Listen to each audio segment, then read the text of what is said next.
आज इस वीडियो के अंदर मैं बताऊंगा ये जो पेशेवर फ़कीर आते हैं घरों में मांगने के लिए, इनको देना नहीं चाहिए। इनको आटा मत दें, इनको जो है आप पैसे मत दें, क्योंकि ये पेशेवर होते हैं। क्योंकि ज़रूरतमंद जो बनता है ना, वो एक दो घर से जब ज़रूरत पूरी होगी दोबारा नहीं मांगेगा। याद रखिएगा, पेशेवर को देना तो उल्टा गुनाह है, सवाब नहीं है इनको। और बाज़ तो इनमें नशाई है, बाज़ इनमें पाकी नापाकी का पता ही नहीं। कई कई दिन, कई कई महीने ये नहाते नहीं हैं ये फ़कीर, और इन पे इतना पैसा है कि खुद ज़कात और सदका देने के हकदार हैं, और आप इन्हें सदका दे रहे हैं, ज़कात दे रहे हैं।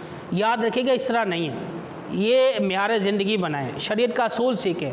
हाँ, बाज़ लोग खुसरे जो है ये मांगते हैं, इनके बारे में कुछ गुंजाइश निकल सकती है। मुफ्ती साहब बयान फरमा रहे थे कि चूँकि ये किसी दुकान पर, शॉप पर खड़े हो तो लोग इनको काम नहीं करने देते।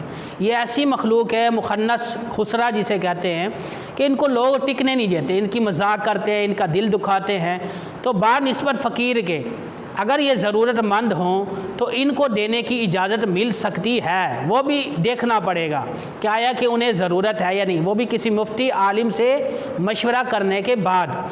लेकिन याद रखिएगा, ये इन फ़कीरों को देना सही नहीं है, दुरुस्त नहीं है। खाना खिला दें आप इन्हें, लेकिन आटा मत दें। ये आटा फ़रोख्त करके बेचकर अपना नशा पत्ता और जो भी इनकी ज़रूरत है वो पूरी करते हैं। और ये पेशेवर है, इनको देने की कतई ज़रूरत नहीं है। सफ़ेद पोश बंदे देखे आपने हमसायों में, आप ऐसे बहुत सारे लोग मिलेंगे जो 6-6, 8-8 बच्चियाँ हैं और कमाने वाला एक शख्स है। उनकी हेल्प करें।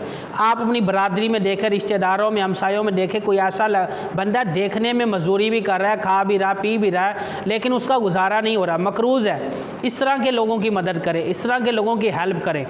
बहुत सारे ऐसे जो लाइलाज मरीज़ घरों में हैं, बच्चे जिनका इलाज या बाबा या वालदा इलाज करवा रहे हैं लेकिन पैसे पूरे नहीं हो रहे उनकी दवाइयों के, ऐसे लोगों की हेल्प करें, उनकी दवाइयाँ दिलवा दें, उनके लिए फ्रूट्स भेज दें, उनके लिए रकम भेज दें। इन लोगों के लिए फ़ायदा मंद है।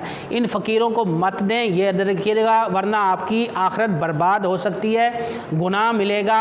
और ये मैं अक्सर मकसद ही वीडियो बनाने का ये है कि आप तक ये बातें पहुँच सके और आप इन गुनाहों से, इन बीमारियों से, इन चीज़ों से बच सकें।